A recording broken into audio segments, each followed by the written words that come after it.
Good afternoon dear students. आज हम लोग बात करने वाले हैं पोटेंशियल स्टेप के बारे में, विभव सीडी के बारे में। लास्ट लेक्चर के अंदर मैंने आपको बताया था कि सीडी मतलब जब हम लोग एक स्टेप चढ़ते हैं, ठीक है। तो प्रीवियस लेक्चर में हम लोगों ने 1D बॉक्स, 3D बॉक्स और उसका जनरलाइज्ड फॉर्म 3D बॉक्स जो है 1D का, वो सब स्टडी किया।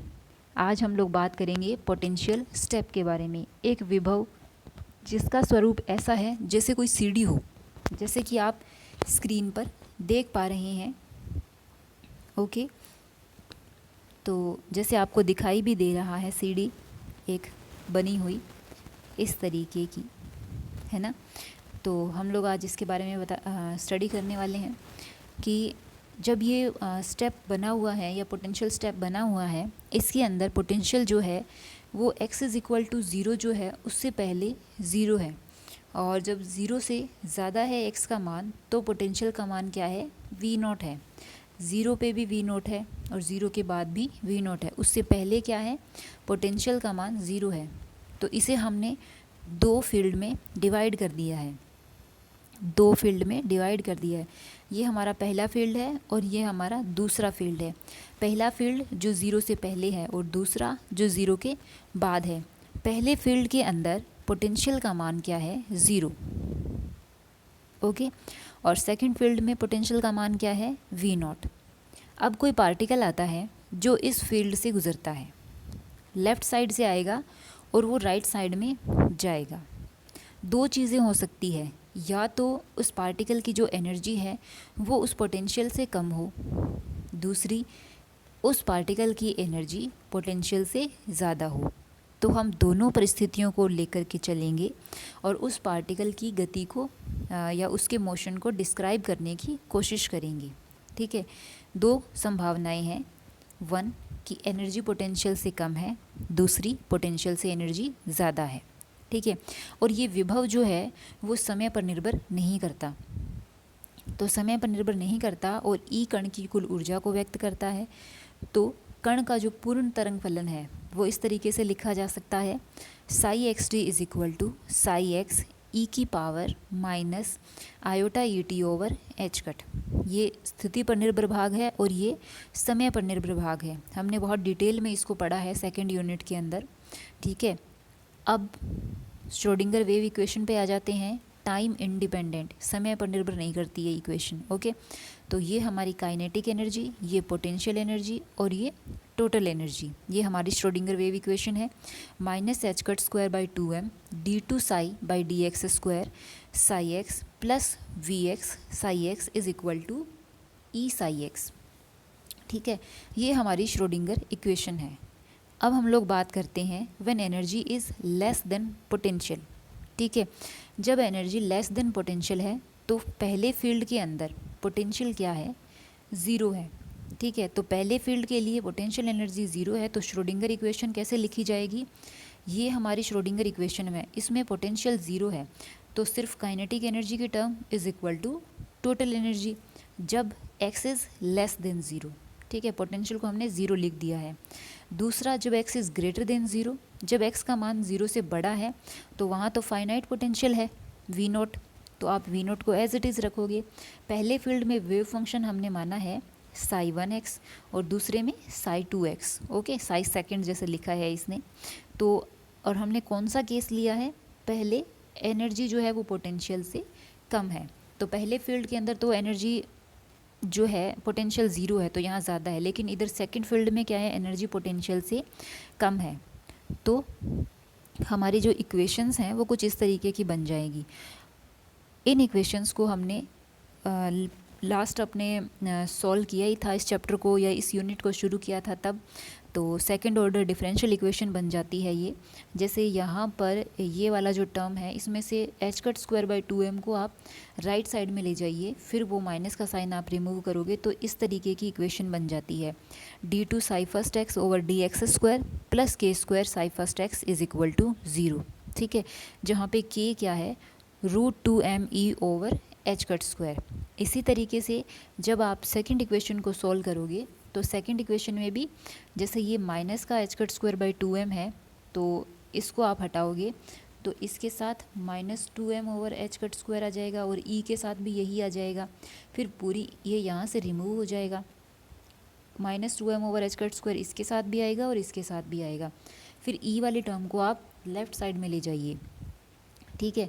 तो e वाली टर्म तो प्लस की हो जाएगी और हमने किसे कॉमन लिया है, 2m/h² को, तो माइनस का 2m/h² आप कॉमन लोगे तो अंदर बनेगा v0 - e, क्योंकि e हमें पॉजिटिव करना है तो अंदर भी माइनस और बाहर भी माइनस, तो e वाली टर्म क्या है, पॉजिटिव हो जाएगी। और इस पूरे को हमने अल्फ़ा कांस्टेंट नाम दिया है, अल्फ़ा बराबर √2m v0 - e/h², क्योंकि v0 बड़ा है e से। ओके, हमने एनर्जी को कम लिया है पोटेंशियल से।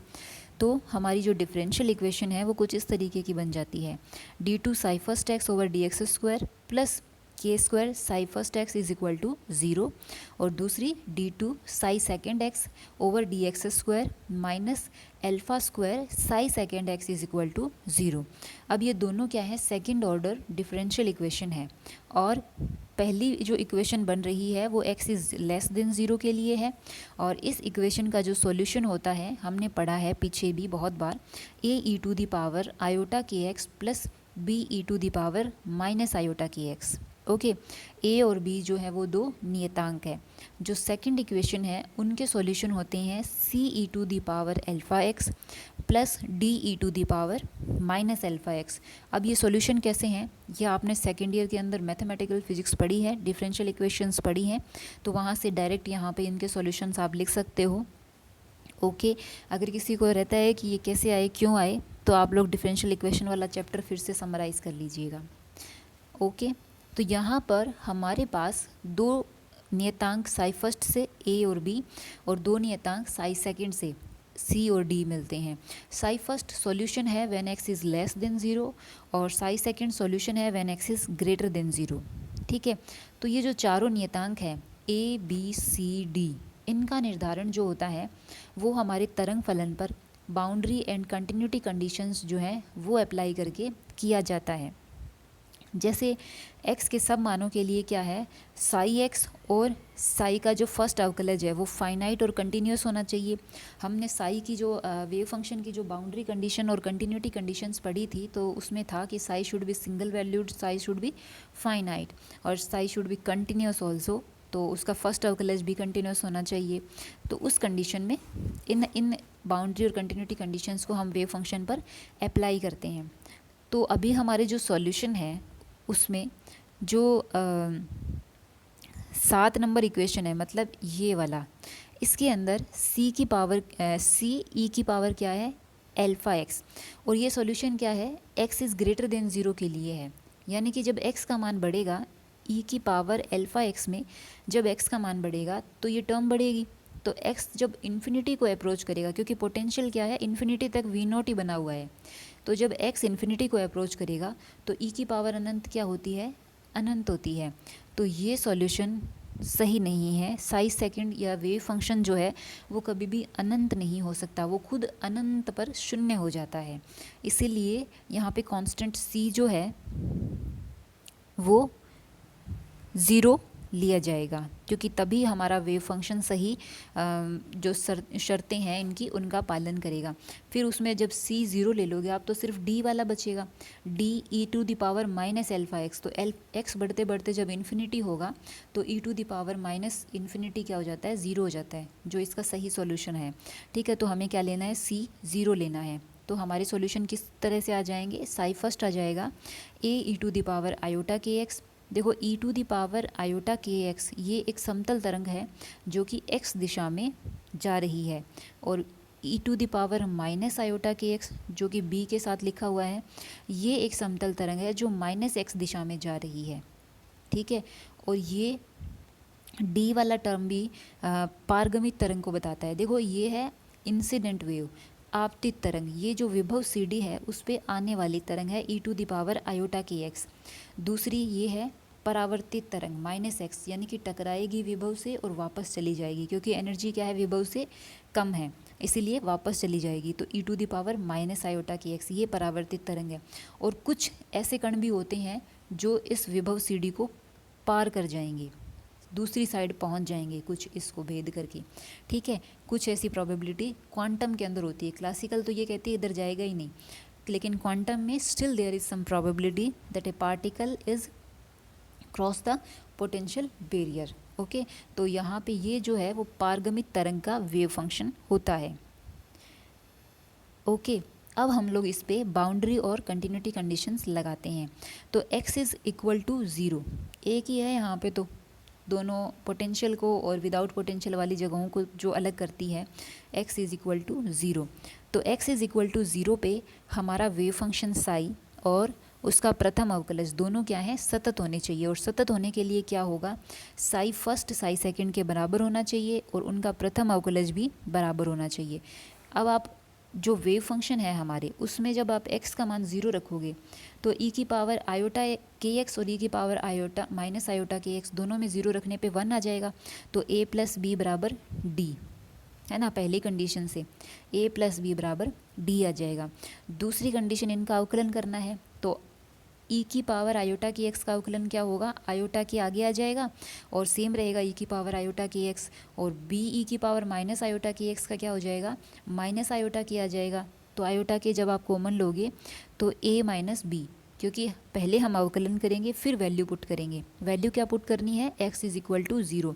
तो पहले तो अवकलन किया तो आयोटा के और a e to the power iota k x minus b e की power minus iota k x is equal to minus alpha d e की power minus alpha x. Okay, तो जब आप x बराबर 0 पुट करोगे तो हमारे पास ये माना जाएगा आयोटा के a माइनस बी बराबर माइनस एल्फ़ा डी। ओके, ये वैल्यू आ गई। अब ये वाली इक्वेशन आ गई। इस इक्वेशन से हम लोग जैसे d का मान और b का मान निकाल रहे हैं, तो कैसे निकालेंगे, सिंपल, ये दो इक्वेशन दी हुई है, दो वेरिएबल d और b सॉल्व कर रहे हैं, ये वाला। तो जो 12 नंबर इक्वेशन है, 12 नंबर इक्वेशन है, उससे a माइनस बी बराबर क्या आ रहा है, आयोटा एल्फ़ा डी बाई के। ये आयोटा जब अदर साइड में लेके जाओगे तो माइनस हो जाता है ना, ये तो माइनस दूसरी साइड में ऑलरेडी है माइनस एल्फ़ा, तो वो प्लस का हो जाएगा। तो आयोटा एल्फ़ा बटे के डी। दूसरी इक्वेशन 11 नंबर इक्वेशन है a माइनस बी बराबर डी। तो आप यहाँ से a प्लस बी बराबर डी, तो a और d के बीच में एक रिलेशन हमें देखना है, तो इसको आप जोड़ दो, जोड़ोगे तो 2a बराबर 1 प्लस आयोटा एल्फ़ा के इंटू डी, ये हमारे पास आ जाता है। ठीक है, तो यहाँ से d बराबर आप निकालोगे तो ये k तो ऊपर चला जाएगा, यहाँ पे k प्लस आयोटा एल्फ़ा बन जाएगा, और ये k जो है एलसीएम वाला दूसरी साइड आएगा, तो 2k बटे k plus iota alpha into a आ जाएगा, ये वाला मान। इसी तरीके से हम लोग b का मान निकाल लेंगे। तो जो ये 11 नंबर इक्वेशन है उसमें से ये वाला फॉर्म जो है उसको आप घटा देना, तो a से a कैंसिल हो जाएगा और 2b बनेगा, तो 1 माइनस आयोटा एल्फ़ा बाई के बनेगा इज़ इक्वल टू 2b बनेगा। ठीक है, तो जैसे हम लोग इसको सॉल्व करेंगे तो क्या बन जाएगा कि a माइनस बी बराबर आयोटा एल्फ़ा बाई के इंटू डी। ठीक है, इधर क्या है, a प्लस बी बराबर डी, तो आप इसमें से घटाओ, ऊपर वाली को घटाएंगे तो क्या बनेगा, 2b 1 minus iota alpha by के इंटू डी। हमें b और a के बीच रिलेशन चाहिए, तो 2b is equal to k minus iota alpha by k, और d का मान हम लोगों ने इसमें निकाला ही है, तो d का मान क्या है, 2k बटे k प्लस आयोटा एल्फ़ा। तो k से k गया, 2 से 2 गया, तो b का मान आ गया k माइनस आयोटा एल्फ़ा बटे k plus iota alpha is equal to into a भी आएगा यहाँ पे। ठीक है, ये मान आ गया, ये दोनों मान आ गए हमारे पास। अब इनका उपयोग जो है हम लोग अपने तरंग फलन में करेंगे। तरंग फलन क्या है, a e to the power iota k x plus b e to the power minus iota k x. तो b का मान जो है वो यहाँ पे रख दिया, तो ये a के फॉर्म में ही है, तो a कॉमन आ जाएगा। दूसरा वेव फंक्शन क्या है, d e to the power minus alpha x, तो ये e to the power minus alpha x तो यही है, और डी का मान क्या है, ये वाला 2k बटे k plus iota alpha into a. Okay, ये हमारे पास दोनों वेव फंक्शन जो हैं वो आ गए हैं। अब क्या होता है इसके अंदर कि समीकरण 15 की व्याख्या निम्न है। x इज़ लेस देन 0 के लिए तरंग फलन साई 1x को जब समय पर निर्भर भाग जो है एक e⁻⁻⁰ et over h cut से गुणा करने पर हम पाते हैं कि जो फर्स्ट टर्म है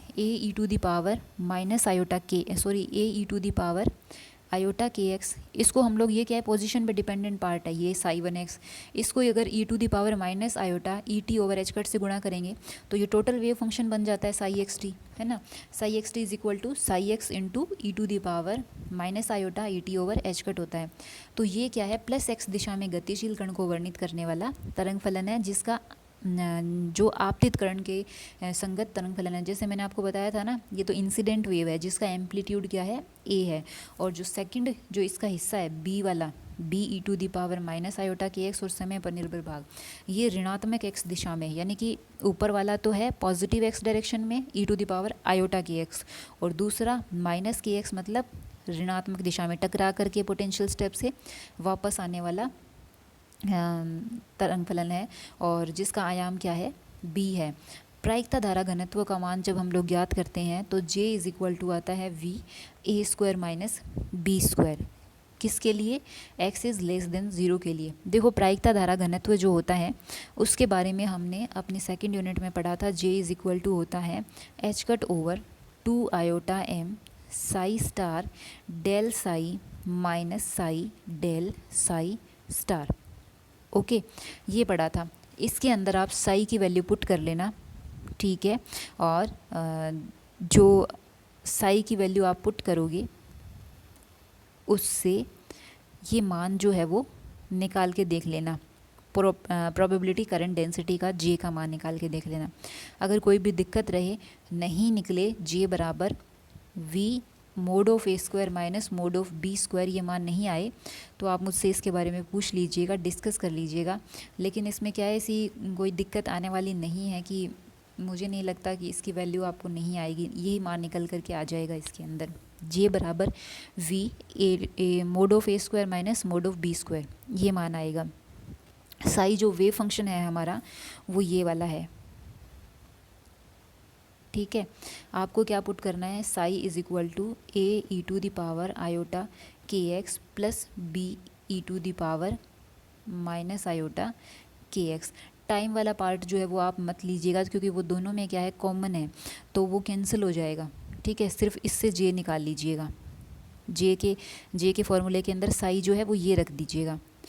और थोड़ा सा हिंट दे देती हूँ अगर फिर भी कुछ रहे, क्योंकि हम लोग J को आगे भी काम में लेंगे। तो जैसे साई हमारा क्या है, a⁻⁰kx प्लस b⁻⁻⁰kx, ये होता है। तो अब जब आप J के अंदर रखोगे तो J में क्या है, h कट ओवर 2m, फिर आता है साई स्टार और del psi minus psi del psi star. Okay, तो जब साई स्टार करोगे तो इसका जब स्टार करोगे तो जहाँ पे आयोटा है वहाँ पे माइनस आयोटा आएगा, है ना। तो इस टर्म के अंदर माइनस हो जाएगा यहाँ पे, और यहाँ पे प्लस हो जाएगा स्टार के अंदर। और फिर जब साई का अवकलन करोगे तो a⁻⁰k, तो आयोटा के तो क्या आ जाएगा, बाहर आ जाएगा, और अंदर क्या बचेगा, a⁻⁰kx माइनस b⁻⁻⁰kx, ये बचेगा, ठीक है। तो साई स्टार का इसके साथ गुणा है, ये वाली टर्म का मतलब साई स्टार का किसके साथ गुणा है, इसके साथ। तो इसके साथ आप जब गुणा करोगे तो क्या बनेगा, आयोटा के तो बाहर आ जाएगा, ओके। और अंदर ना, जैसे a का a के साथ गुणा, तो इस साई स्टार में तो क्या है, e के साथ माइनस है, और साई में e के साथ क्या है, प्लस है, तो दोनों कैंसिल होंगे एक दूसरे से। तो अंदर क्या बनेगा, मोड ऑफ a²। इसी तरीके से b के अंदर भी जो साई स्टार है उसमें तो प्लस है, साई में क्या है, माइनस है, तो ये क्या बन जाएगा, माइनस मोड ऑफ b², इस तरीके से। और बाकी जो टर्म्स आएंगी, जैसे आप ये भी निकालोगे ना, साई डेल साई स्टार, बाकी जो टर्म्स आएंगी उनमें वो इस साई डेल साई स्टार से कैंसिल हो जाएगी, और ये वाला जो पार्ट है इसका भी डबल हो जाएगा, ये हमारे डबल मिलेंगे दोनों। आप इसको सॉल्व करके देखोगे ना तो आ जाएगा ये मान। तो ये दो दो मिलेंगे, नीचे क्या है 2 आयोटा m। ओके, तो यहाँ पे क्या होता है 2 से 2 कैंसिल हो जाता है, आयोटा से आयोटा कैंसिल हो जाता है, और एच कट भी था ना साथ में, एच कट, ये H cut over 2 iota m है ना, तो एच कट के और ये अंदर वाला mod of a square minus mod of b square ये बन जाता है। ओके, तो जैसे अभी एक का करके मैंने बताया है कि इसका साई स्टार डेल साई का, ठीक है, तो यहाँ पे सिंगल ए स्क्वायर माइनस बी स्क्वायर आया। जब दूसरा करोगे ना साई डेल साई स्टार, तो उससे एक और आएगा ए स्क्वायर माइनस बी स्क्वायर, तो जुड़ के 2 हो जाएंगे।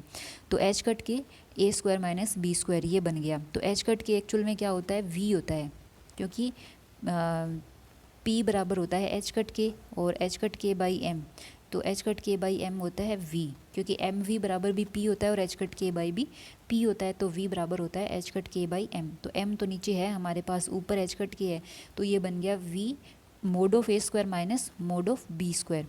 तो एक्स इज़ लेस देन 0 के लिए जो प्रोबेबिलिटी करंट डेंसिटी है वो ये आ गई। अब हम लोग बात करते हैं रिफ्लेक्शन कोफिशिएंट के बारे में। रिफ्लेक्शन कोफिशिएंट होता है प्रोबेबिलिटी करंट डेंसिटी फॉर जो प्रायिकता धारा घनत्व परावर्तित तरंग के लिए और बटे आपतित तरंग के लिए। तो परावर्तित तरंग कौन सी है, जो टकरा करके वापस गई, माइनस के एक्स वाली, तो वो थी बी वाली, है ना, b e to the power minus iota k x, ये वाली थी e to the power minus iota e t over h cut.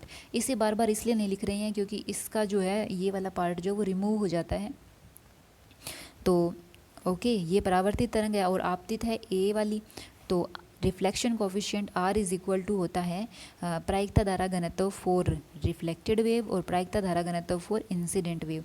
तो रिफ्लेक्टेड वेव के लिए हो गया V मोड बी स्क्वायर और इंसिडेंट के लिए हो गया V मोड ए स्क्वायर। ये हमने अभी निकाला था ना, जैसे इसने कहा अलग अलग अगर अपन निकालेंगे तो अलग, तो जैसे मैंने एक पार्ट सॉल्व किया था, मैंने इंसिडेंट वाला सॉल्व किया था, टोटल वेव फंक्शन लेके सॉल्व किया था।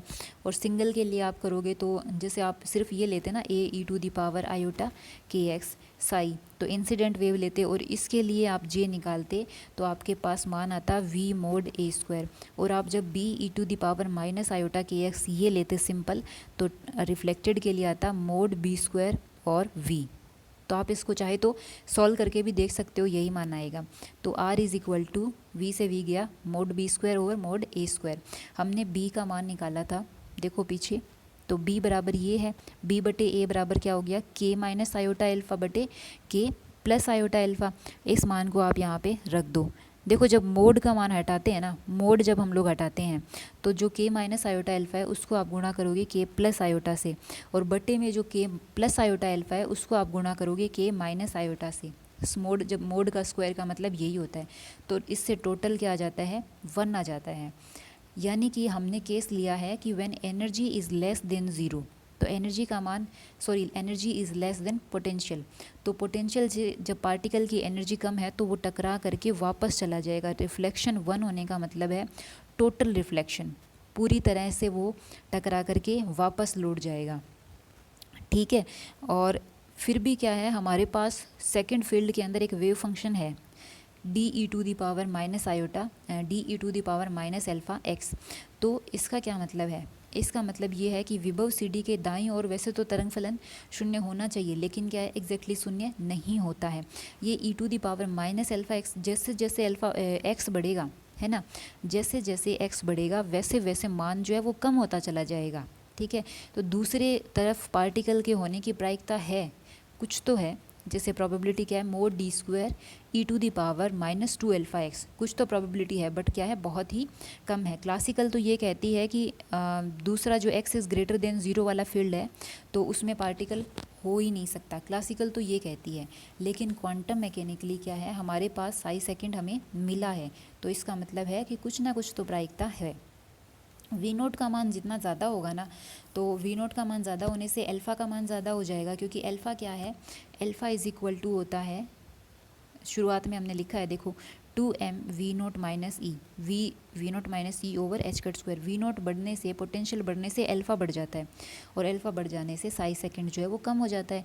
वी नोट को अगर आप इन्फिनिटी कर देते हो तो अल्फ़ा इन्फिनिटी और अल्फ़ा इन्फिनिटी तो ई की पावर माइनस अल्फ़ा एक्स है ना डी के साथ, साई सेकेंड, तो वो भी ज़ीरो, यानी कि सेकेंड फील्ड में पार्टिकल के होने की कोई भी संभावना नहीं होगी, शून्य होगी। ओके, तो ये तो तब था जब हमने एनर्जी जो है वो पोटेंशियल से कम ली है। अब दूसरा एक और मामला है कि अगर कोई पार्टिकल आता है और उसकी जो एनर्जी है वो पोटेंशियल से ज़्यादा है, ठीक है, ये हमारा पोटेंशियल है और पार्टिकल की एनर्जी उससे ज़्यादा है। ये फर्स्ट फील्ड है और ये सेकंड फील्ड है। तो हम वापस से शुरू करेंगे और फर्स्ट फील्ड के अंदर श्रोडिंगर इक्वेशन लिखेंगे। तो फर्स्ट फील्ड में पोटेंशियल नहीं है तो उसके लिए तो बिल्कुल वैसे ही एज इट इज़ रह जाएगी इक्वेशन, और d two psi first over d x square plus k square psi is equal to zero where k is root two m e over h cut square. और सेकेंड जो है उसके अंदर देखो हमने इक्वेशन तो ऐसे बन रही थी d two psi over d x square plus two m over h cut square e minus v naught. पहले हमने क्या किया था कि साई है ना, पहले क्या किया था, वी नोट बड़ा था इसलिए वी नोट को पहले लिया था। जो फर्स्ट अपने डेरिवेशन किया है उसमें वी नोट ज़्यादा बड़ा है इसलिए वी नोट को लिया, इसलिए माइनस साइन आया था। अब एनर्जी ज़्यादा है पोटेंशियल के कंपैरिजन में, तो हमने एनर्जी को पहले लिया है, तो जिससे यहाँ पे प्लस साइन आया है इस इक्वेशन में। तो अब ये इसको हम लोग के डैश पुट करते हैं और के डैश का स्क्वायर लगा देते हैं, ठीक है। तो के डैश जो है वो हो गया root two m e minus v naught over h cut square, ठीक है। ये इक्वेशन बन गई फर्स्ट और सेकंड। ये x is less than zero के लिए है और ये x is greater than zero के लिए है। जब प्लस साइन वाली इक्वेशन बनेगी तो उनके सॉल्यूशन आयोटा में, और जब माइनस साइन वाली इक्वेशन बनेगी तो अल्फ़ा या ऐसा कुछ रहेगा। ये आपने डिफरेंशियल इक्वेशन में पढ़ा है, मेरा यहाँ पे सिंपल आपको बताने का तरीका यही है। तो यहाँ पे इनके सॉल्यूशन फर्स्ट इक्वेशन के A e to the power iota k x plus B e to the power minus iota k x, और दूसरा जो है वो C e to the power iota k dash x plus D e to the power minus iota k dash x, ये हो जाता है। तो इसमें क्या है, चार कॉफिशिएंट है ए बी सी डी। पहला जो पार्ट है देखो यहीं से हम लोग शुरू कर देते हैं कि ये जो है वो तो एक्स डायरेक्शन में आने वाली वेव, ये टकरा करके वापस जाने वाली वेव, ये सी वाला हिस्सा ये पारगमित एक्स डायरेक्शन में जैसे पार कर गई, क्योंकि एनर्जी तो ज़्यादा है पोटेंशियल से, तो चली गई राइट साइड में x is greater than zero वाले फील्ड में। अब डी वाली टर्म क्या बता रही है, डी वाली टर्म बता रही है x is greater than zero वाले फील्ड में भी वापस आ गई टकरा करके, लेकिन क्या है उधर तो कुछ है ही नहीं जिससे टकरा के वापस आएगी, उधर तो पोटेंशियल कम है एनर्जी से, तो एनर्जी तो ज़्यादा है, तो उधर टकराने के लिए तो कुछ है ही नहीं, तो लोड कराने की तो संभावना बनती नहीं है वेव की, ठीक है। तो ये वाली जो टर्म है डी वाली साई सेकंड के अंदर वो नहीं होनी चाहिए, क्योंकि उधर तो वेव के वापस आने का, टकरा करके वापस आने की संभावना शून्य है, वापस तो आएगी नहीं, वो तो आगे निकल जाएगी, एनर्जी ज़्यादा है। तो फिर क्या होगा, हमारा जो वेव फंक्शन है उसके अंदर फर्स्ट तो एज इट इज़, सेकंड के अंदर डी नहीं होना चाहिए, ओके। तो ए आपतित तरंग का आयाम है, बी परावर्तित टकरा करके वापस गई, क्योंकि फर्स्ट वाले फील्ड में तो आगे पोटेंशियल है, हालांकि एनर्जी ज़्यादा है, लेकिन पोटेंशियल का प्रभाव कुछ ऐसा होता है कि कुछ कण जो होते हैं वो एनर्जी ज़्यादा होने के बावजूद भी टकरा करके वापस जाते हैं। लेकिन जो साइज सेकंड में चले गए, जैसे सी उसको शो कर रहा है, जो सेकंड फील्ड में चले गए, जो पोटेंशियल को क्रॉस करके आगे निकल गए, वो आगे निकलने के बाद उनको रोकने वाला कोई नहीं है, इसीलिए क्या हमने डी वाले टर्म को ज़ीरो किया है, क्योंकि वो आगे ही निकल गए तो उनको वहाँ से वापस भेजने वाला कोई है ही नहीं, तो वापस क्यों आएंगे, इसीलिए डी वाला टर्म जो है वो हमने ज़ीरो कर दिया है। अब हम इन वेव फंक्शन पर ए बी और सी का मान निकालने के लिए बाउंड्री और कंटिन्यूटी कंडीशंस अप्लाई करते हैं। X is equal to zero पे हमारा साई फर्स्ट साई सेकंड के बराबर होना चाहिए, और उनके जो फर्स्ट अवकलज हैं वो भी क्या है, एक दूसरे के बराबर होने चाहिए। तो सिंपली जब x is equal to zero put करते हैं तो a प्लस बी बराबर c आ गया। उसी तरीके से जब आप इनका अवकलन करोगे तो आयोटा के आता है और दूसरी तरफ आएगा आयोटा के डैश, आयोटा से आयोटा गया तो a माइनस बी बराबर के डैश सी, और a माइनस बी के साथ के आ गया। अब आप उसी तरीके से जैसे पहले हमने इसको सॉल्व किया था सॉल्व कर लेंगे। तो b का मान जब हम निकालेंगे तो सेकंड इक्वेशन से ये जो k है ना इसको यहाँ ले आओ इसके बटे में, ठीक है, यहाँ से k को हटाओ। तो अब आप जोड़ो तो घटाओ, इस इक्वेशन में से पहली में से दूसरी घटाओ तो 2b बनेगा। 2b बराबर क्या बनेगा, 2b बराबर बनेगा 1 प्लस के डैश बाई के सी, ये बनेगा 2b बराबर।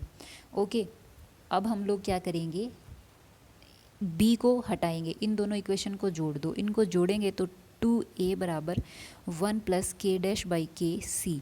ठीक है, तो c बाई a का मान क्या आता है, 2k बटे k प्लस के डैश। ठीक है, ये आ गया। यहाँ पर जो c का मान आया है, इस c के मान को हम ऊपर वाली इक्वेशन में रख देंगे, तो 2k से k कैंसिल हो जाएगा और क्या बन जाएगा, हमने घटाया था ना तो यहाँ पे माइनस का साइन आएगा, तो b का मान क्या आ जाएगा, k माइनस के डैश और ये वाला k प्लस के डैश इंटू a आ जाएगा।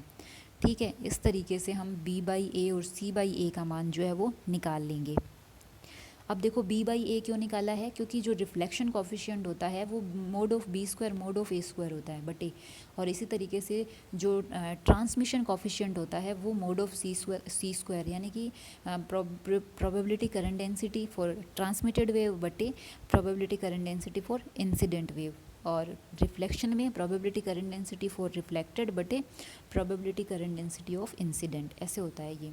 तो j का मान प्रोबेबिलिटी करंट डेंसिटी ये है h cut over 2 iota m Sai star D Sai by d x minus psi D Sai star by d x. और जब हम निकालेंगे फर्स्ट वेव फंक्शन के लिए, तो जैसे मैंने पहले बताया x इज़ लेस देन 0 के लिए इसका मान आता है v mode of a square minus mod of b square, और जो रिफ्लेक्टेड वाला पार्ट है दूसरा जो वेव फंक्शन है उसके लिए आएगा v डैश c स्क्वायर, क्योंकि ये जो दूसरा फील्ड है उसके अंदर क्या है, इसकी वेलोसिटी जो है वो चेंज हो जाती है।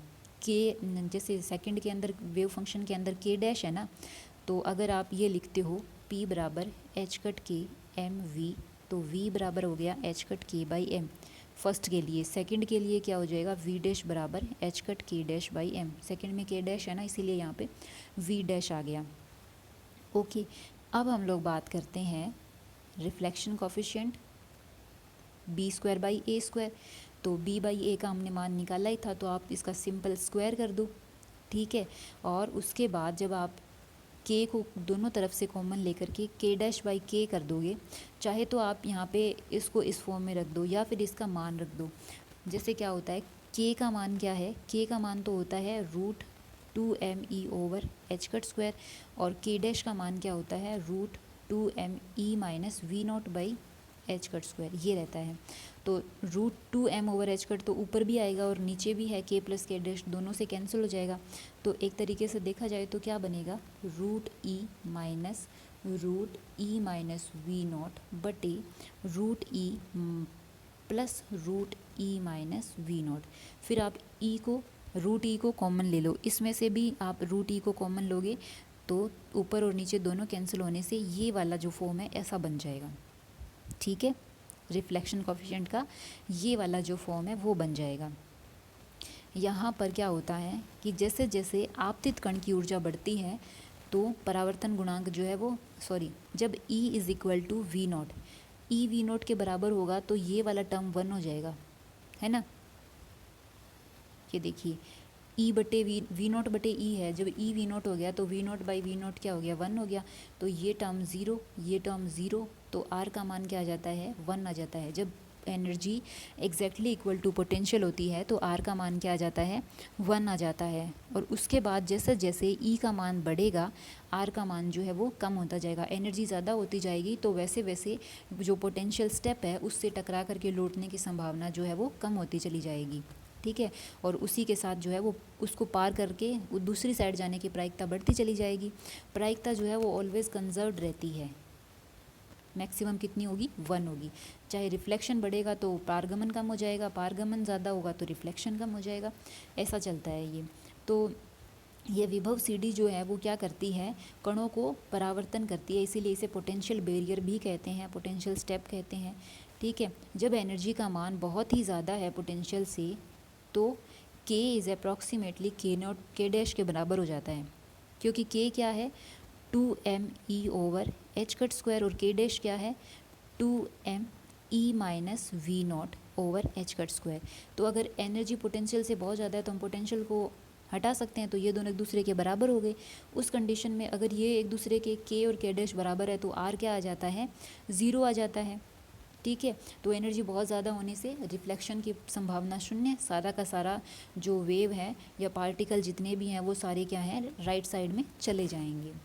अब हम लोग बात करते हैं ट्रांसमिशन कॉफिशिएंट के बारे में या पारगमन गुणांक के बारे में। पारगमन गुणांक क्या होता है, जो प्रोबेबिलिटी करंट डेंसिटी है for transmitted wave over probability current density of incident wave.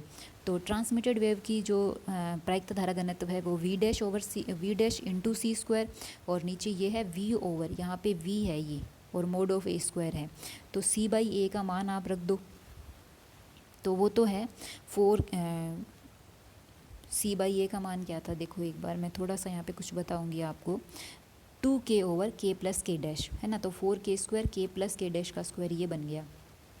और साथ में क्या था, वी डैश, वी डैश का मतलब होता है एच कट के डैश बाई एम, और वी का मतलब होता है एच कट के बाई एम, तो सब गए के डैश बाई के बन गया। ठीक है, तो इससे पारगमन गुणांक क्या आ गया, 4k के डैश ओवर के प्लस के डैश स्क्वायर।